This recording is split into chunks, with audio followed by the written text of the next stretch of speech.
अस्सलाम वालेकुम स्टूडेंट्स, उम्मीद है आप सब खैरियत से होंगे। जी तो आज हम लोगों ने पढ़ना है आइसोटॉप्स के बारे में।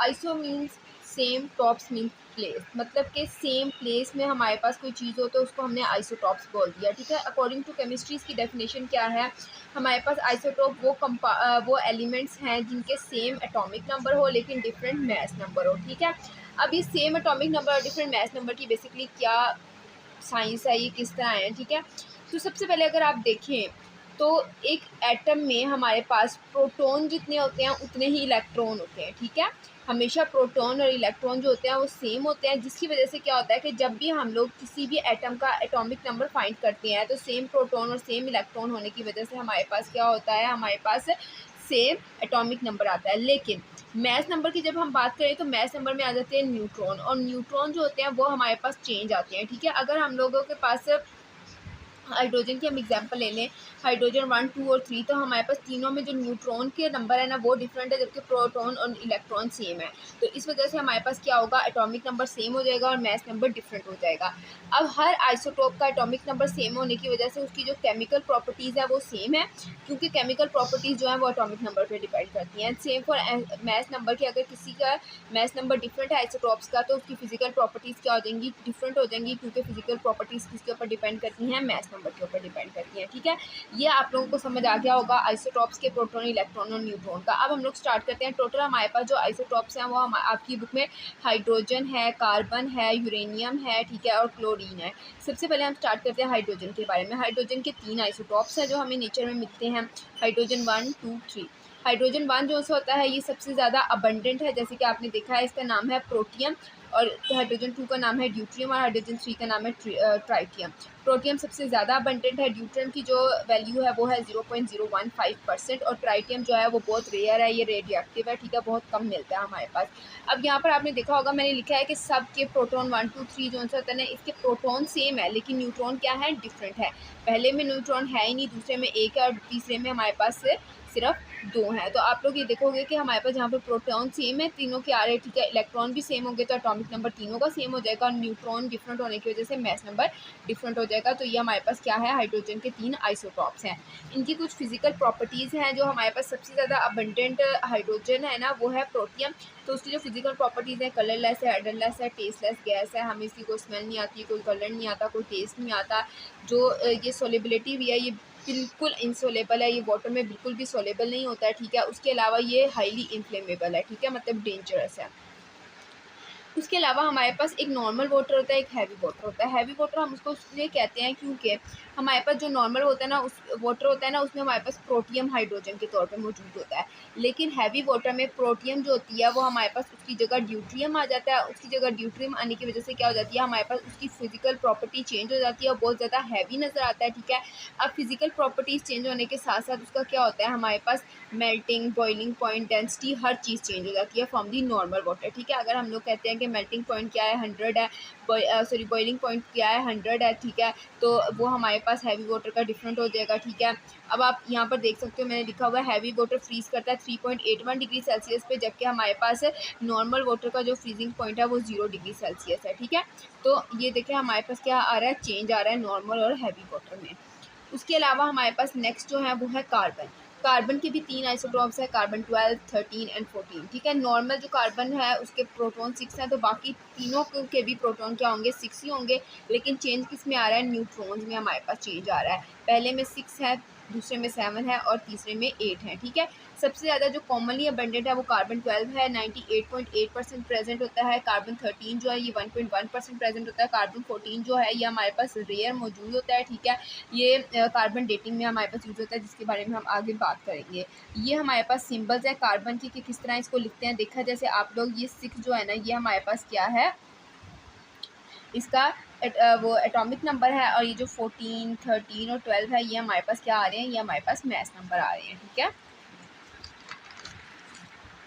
सो नेक्स्ट जो हमारे पास है वो है हमारे पास क्लोरीन। क्लोरीन के 2 हैं जो नेचर में हमारे पास पाए जाते हैं, 35 एंड 37। सबसे ज़्यादा कॉमन जो है वो 35 है, 37 लेस कॉमन है। ठीक है, इसमें सेम वही प्रोटॉन सेम है 17 लेकिन न्यूट्रॉन क्या है डिफरेंट है, पहले में 18 है दूसरे में 20 है। ये हमारे पास क्या है क्लोरीन की को हम रिटर्न कैसे लिखते हैं, ठीक है। तो इसकी जो हमारे पास प्रॉपर्टीज़ है ना वो थोड़ी सी डिफरेंट है। ये ग्रेइश येलो होगा, शार्प और पंजेंट इरिटेटिंग स्मेल होगी। इसको हम बहुत इजीली पहचान लेंगे कि क्लोरीन जो है ना हमारे पास मौजूद है। उसके अलावा ये वाटर में बहुत कम सोलेबल होगा, फेयरली होगा लेकिन होगा ज़रूर, ठीक है।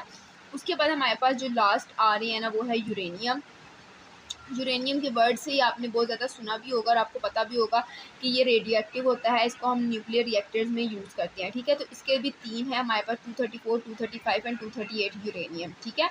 234 सबसे ज़्यादा रेयर है जिसकी वैल्यू 0.06% आपकी बुक में लिखी हुई है। 235 न्यूक्लियर रिएक्टर्स में ये यूज़ होता है, ये सबसे ज़्यादा कॉमन है, ठीक है। सॉरी ये न्यूक्लियर रिएक्टर्स में यूज़ होता है। फिजन रिएक्शंस जो होते हैं हमारे पास, न्यूक्लियर बॉम्ब्स बनते हैं, उसमें ये यूज़ होता है। 235 नॉर्मल है, इसकी जो प्रॉपर्टीज़ है वो न्यूक्लियर रिएक्टर से बिल्कुल डिफरेंट है। ये बिल्कुल एक सिंपल सा है जिसका कोई भी बैड इफेक्ट नहीं है हमारी लाइफ में और बहुत नॉर्मल हमारे पास पाया जाता है। अब अगर हम न्यूट्रॉन और प्रोटॉन की बात करें तो जो प्रोटॉन्स है वो हमारे पास सब में सेम है 92, जबकि न्यूट्रॉन जो है ये 142, 143 और 146 की वैल्यूज़ है। अब हम लोगों ने जो यूरेनियम है ना, मैंने आपको पहले बताया कि न्यूक्लियर रिएक्टर्स और इस तरह के रिएक्शंस में यूज़ होता है, तो इसका हम डिके देख लेते हैं। सबसे पहले 238 का जो नॉर्मल डिके है वो क्या होता है, ठीक है। ये नॉर्मली हमारे पास पाया जाता है। 238 यूरेनियम को जब हम डिके करेंगे तो ये हमारे पास दो चीज़ें बनाता है, एक हीलियम अल्फा पार्टिकल बनेगा और एक थोरियम बन जाएगा, जिसका हमारे पास क्या होगा 90 प्रोटॉन नंबर, एटॉमिक नंबर होगा, चेंज हो जाएगा, ठीक है। अब ये जो हीलियम बन रहा है ना ये ज़्यादा इंपॉर्टेंट है क्योंकि ये हीलियम को हम अल्फा पार्टिकल कहते हैं। ये डबल पॉजिटिव हमारे पास हीलियम होता है, ये इंपॉर्टेंट रोल हमारी लाइफ में प्ले करता है। उसके बाद 235 जो कि मैंने बताया था न्यूक्लियर रिएक्टर्स में यूज़ होता है, इसका क्या काम है।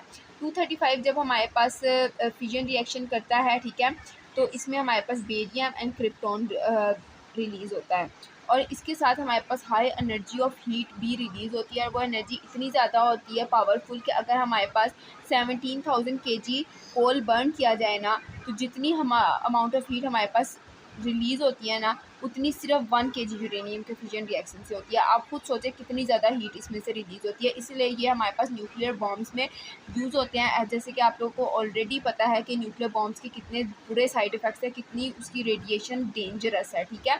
तो आप इसी से अंदाज़ा लगा लें कि 17,000 kg कोल इकट्ठा बर्न होगा तो जितनी उससे हीट निकलती है उतनी सिर्फ और सिर्फ 1 kg यूरेनियम में से हीट निकलती है, तो इट्स एक्सट्रीमली डेंजरस। उसके अलावा केमिकल प्रॉपर्टीज़ की बात हमने शुरू में भी की थी कि हमारे पास जो एटॉमिक नंबर होते हैं प्रोटॉन और इलेक्ट्रॉन, ठीक है, उन पर डिपेंड करते हैं केमिकल प्रॉपर्टीज़ में। अगर कहीं पर भी एटॉमिक नंबर सेम है तो केमिकल प्रॉपर्टीज़ सेम रहेंगी, चेंज हो जाएगा तो ये चेंज हो जाएंगी। Same for physical properties, physical properties हमेशा मैस नंबर के ऊपर डिपेंड करती हैं, ठीक है। अब अगर किसी चीज़ की हमें अबंडेंस पता है तो उसका एटॉमिक मास हम लोगों ने किस तरह, एटॉमिक मास यूनिट किस तरह फाइंड करना है, बहुत इजी है। हमारे पास जैसे फॉर एग्जांपल हाइड्रोजन की हम बात कर लेते हैं। हाइड्रोजन का हमारे पास 3 आइसोटॉप्स हैं, ठीक है। उन तीनों आइसोटॉप्स की हम लोगों ने अबंडेंस और मास, अबंडेंस को पहला जो उसका आइसोटॉप होगा उसकी अबंडेंस और मास को मल्टीप्लाई करना है, प्लस सेकंड आइसोटॉप की अबंडेंस और मास को मल्टीप्लाई करना है, प्लस थर्ड आइसोटॉप्स की अबंडेंस और मास को मल्टीप्लाई करके उसको 100 पे डिवाइड कर देना है। हमारे पास फाइनल वैल्यू आ जाएगी, एटॉमिक मास यूनिट आ जाएगा, ठीक है, हाइड्रोजन का। इसी तरह क्लोरीन का भी निकाल सकते हैं, क्लोरीन के 2 हैं, यूरेनियम के 3 हैं। तो इसी तरह हम लोगों ने क्या करना है, जितने आइसोटॉप्स हैं उनका मास और अबंडेंस को आपस में प्लस कर देना है, सॉरी मास और अबंडेंस को मल्टीप्लाई कर देना है और टोटल जो होता है उसको प्लस करके 100 पे डिवाइड कर देना। उसके बाद हमारे पास आ जाते हैं कि कॉमन यूज़ में हमारे पास जो आइसोटॉप्स हैं उनका क्या रोल प्ले कर रहे हैं, क्या एप्लीकेशन है। तो सबसे पहले आयोडीन 131 जो है ये आपकी थायराइड प्रॉब्लम्स की डायग्नोसिस के लिए मेडिकली यूज़ होता है। सोडियम 24 जो होता है ये हमारे पास ब्लड में ट्रेसिंग के लिए यूज़ होता है कि हमारे पास कहीं पर भी सर्कुलेटरी सिस्टम में ब्लड वेसल की कंस्ट्रिक्शन या ऑब्स्ट्रक्शन नहीं हुई हुई या कहीं पर ब्लड क्लॉट तो नहीं बना हुआ, उसको फाइंड करने के लिए हम सोडियम 24 यूज़ करते हैं। आयोडीन 132 जो है, देखिए आयोडीन 131, 32 दोनों ही काम कर रहे हैं हमारे पास। आयोडीन 132 जो है ये हमारे पास ब्रेन की इमेजिंग के लिए इंपॉर्टेंट है। सेकंड कोबाल्ट 60 जो है ये कैंसर सेल्स या फिर ट्यूमर सेल्स को फाइंड करने के लिए या फिर उनको इरेडिएट मतलब उनको किल करने के लिए हम लोग कोबाल्ट 60 यूज़ करते हैं, जो कि नॉर्मली हमारे पास आपको पता है कि कैंसर के इलाज में यूज़ होता है।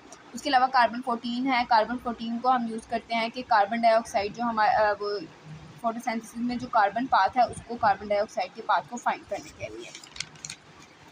फाइनल जो है ये हमारे पास है carbon dating. Carbon dating basically क्या है कि हमारे पास कार्बन कंटेनिंग सब्सटेंसेस की एज फाइंड करना हम लोगों ने। हमारे पास जो कार्बन है ना, ये बाकी सब एलिमेंट से अगर देखा जाए तो कार्बन सबसे ज़्यादा इजीली हमारे ओशंस में हर चीज़ में ट्रैवल करता है एज़ कम्पेयर टू डिके। मतलब ये डिके बहुत कम होता है और ट्रैवल फास्ट होता है, इसलिए हम लोग क्या करते हैं कि इसको यूज़ करते हैं आर्कियोलॉजिकल ऑब्जेक्ट्स जो है ना, उनकी हम फाइंडिंग करने के लिए कि इनको डिके हुए हुए ख़त्म हुए हुए कितना टाइम हो गया। उसमें हम कार्बन का रेशो फाइंड करते हैं। जब हमें कार्बन का रेशो पता चल जाता है तो उसमें हमें पता चल जाता है कि एक आर्कियोलॉजिकल ऑब्जेक्ट को ख़त्म हुए कितना टाइम हो चुका है। ठीक है, तो ये हमारे पास आज का सारा लेक्चर था। उम्मीद है आप लोगों को समझ आ गई होगी। अगर आप लोग कहें तो मैं ये नोट्स भी आप लोगों को शॉर्ट वीडियो में एक बना के सेंड कर दूँगी। आज के लिए अल्लाह हाफ़िज़। अगर कोई भी चीज़ समझ नहीं आती तो मुझे बताएं। मेरे चैनल को ज़्यादा से ज़्यादा सब्सक्राइब करें।